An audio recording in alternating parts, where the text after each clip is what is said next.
ಇನ್ನೊಂದು ವಿಚಾರ ಅಂತ ಹೇಳಿದ್ರೆ, ಈಗ ನೋಡಿ ಶಿವರಾಜ್ ತಂಗಡಿಗೆ ಏನಿದ್ದಾರೆ ಸಚಿವ, ಬಿ ಜೆ ಪಿಯ ಮಹಿಳಾ ಮೋರ್ಚಾ ತಾಯಂದಿರು ಸಿ ಟಿ ರವಿಗೆ ಬುದ್ಧಿ ಹೇಳಬೇಕು ಅನ್ನುವಂತಹ ಒಂದು ಒತ್ತಾಯವನ್ನು ಮಾಡಿದ್ದಾರೆ. ಅಂದರೆ ಇದು ಸಹಜವಾಗಿ ರಾಜಕೀಯ ಸ್ವರೂಪವನ್ನು ಪಡೆದುಕೊಂಡಿದೆ. ಬಟ್ ಒಂದು ಈಗ ಕಾಂಗ್ರೆಸ್ನ ಸಚಿವರಾಗಿರ್ಬೋದು, ನಾಯಕರಾಗಿರ್ಬೋದು, ಸಿ ಟಿ ರವಿ ಅವರ ಈ ಹೇಳಿಕೆಯನ್ನು ಖಂಡಿಸಿ ಅವ್ರ ಮೇಲೆ ವಾಗ್ದಾಳಿಗಳನ್ನು ನಡೆಸ್ತಾ ಇದ್ದಾರೆ. ಆದರೆ ಬಿ ಜೆ ಪಿಲಿ ಕೂಡ ಮಹಿಳಾ ಮೋರ್ಚಾ ಇದೆಯಲ್ವಾ, ಹಾಗಾಗಿನೇ ಅವ್ರಿಗೆ ಏನಿದೆ ತಾಯಂದ್ರೆ ಏನಿದ್ದಾರೆ ಈಗಲಾದರೂ ಒಳ್ಳೆ ಬುದ್ಧಿಯನ್ನು ಕೊಡಬೇಕು ಅಂಥೇಳಿ ತಂಗಡಿಗೆಯವರು ಒತ್ತಾಯವನ್ನು ಮಾಡಿದ್ದಾರೆ.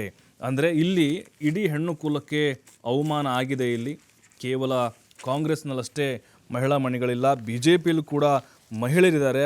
ಅದೇ ರೀತಿ ಅಗೌರವವನ್ನು ಇವರು ತೋರ್ತಾರ ಅಂಥೇಳಿ ಪ್ರಶ್ನೆಯನ್ನು ತಂಗಡಿಗೆಯವರು ಮಾಡಿದ್ದಾರೆ.